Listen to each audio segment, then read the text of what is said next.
Pemirsa, usai Hari Raya Idul Fitri, harga beras di sejumlah pasar di Bali mengalami kenaikan. Para pedagang menyebut kenaikan ini terjadi akibat terbatasnya stok beras karena belum adanya pengiriman dari distributor.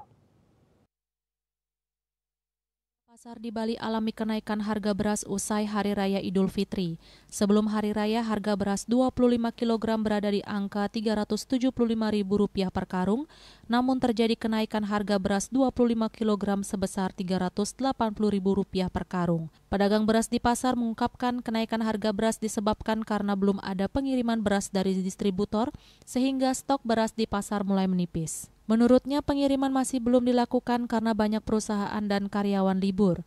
Meskipun harga beras dalam jumlah besar mengalami kenaikan, harga beras eceran masih stabil di angka Rp15.000 per kilogram dan belum mengalami perubahan setelah Hari Raya. Selain itu, beberapa faktor lain juga turut mempengaruhi kenaikan harga beras seperti gangguan distribusi akibat libur panjang, meningkatnya biaya produksi, serta kondisi cuaca yang dapat mempengaruhi hasil panen. Jika pasokan tidak segera pulih, dikhawatirkan harga beras akan terus meningkat dan berdampak pada daya beli masyarakat. Lebaran 375, karena ini kan nggak ada pengiriman, jadinya stoknya terbatas. Banyak yang libur lah karyawan. Dari perusahaan itu kan banyak yang libur sudah hari raya ya.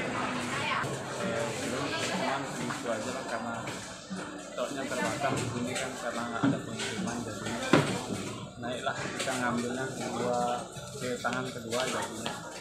Pedagang beras di Bali yang biasanya mengambil pasokan langsung dari distributor di Jawa masih menunggu pengiriman agar pasokan kembali stabil dan harga dapat kembali normal.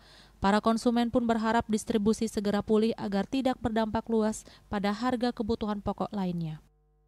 Bunga Widrayani, Bali TV.